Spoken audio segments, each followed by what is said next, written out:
Not bad for lumber I made with a chainsaw. All junk.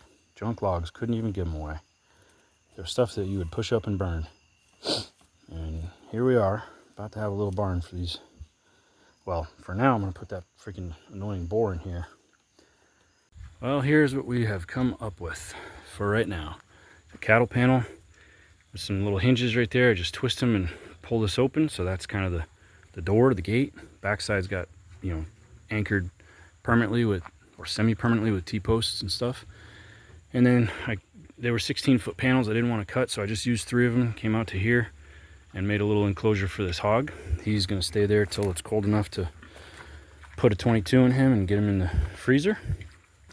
I just got to get him some water, but I made this little feed trough. You probably can't see it too well, but I made this little shelf to keep their feed off the ground as much as possible, since there's going to be a huge amount of manure contaminating the ground. I don't want them eating off the ground. And I just went with a mower, bag mower. Came in with a bag of grass, so that's just breakfast. They'll get out in a little bit, but I've been keeping them in here because the yard is 8 down real low.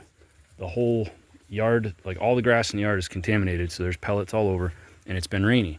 So when you have rain, you're going to have moisture, you're going to have water pellets, water droplets rather, are going to help wick the worms up onto the grass, and they're going to get ingested.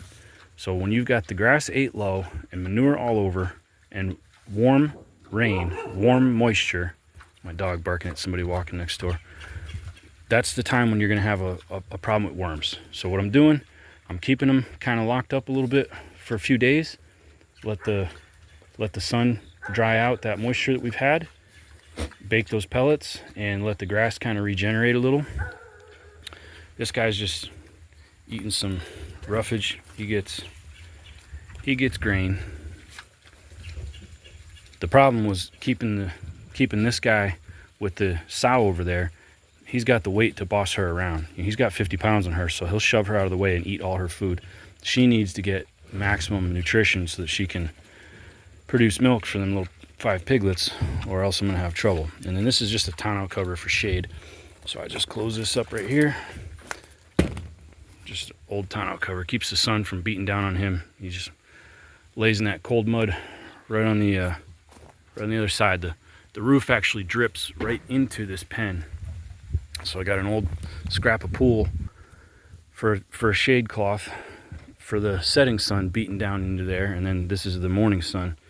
So he's got good airflow, and that ground in there is all muck from water dripping off this drip line and getting churned up. So it's actually, what was a downside, it was like a slurry of clay soup. Now as it dries, it's nice and soft and cool. So it saves the morning dew, and he can lay on that, because pigs can't sweat. They can't regulate their temperature. That's why they make wallows. That's why you gotta have water for them. I think that's enough. For this video. Wish I did this sooner. I'll be piling up my firewood. I'm gonna do a couple sheets of tin on that side to make a little bit more of an overhang, and I'm gonna make my following year's firewood pile go right there, so that becomes a wall to block the north and west wind. And we'll see what happens. Thanks for watching. Appreciate your time. God bless you, and praise the Lord.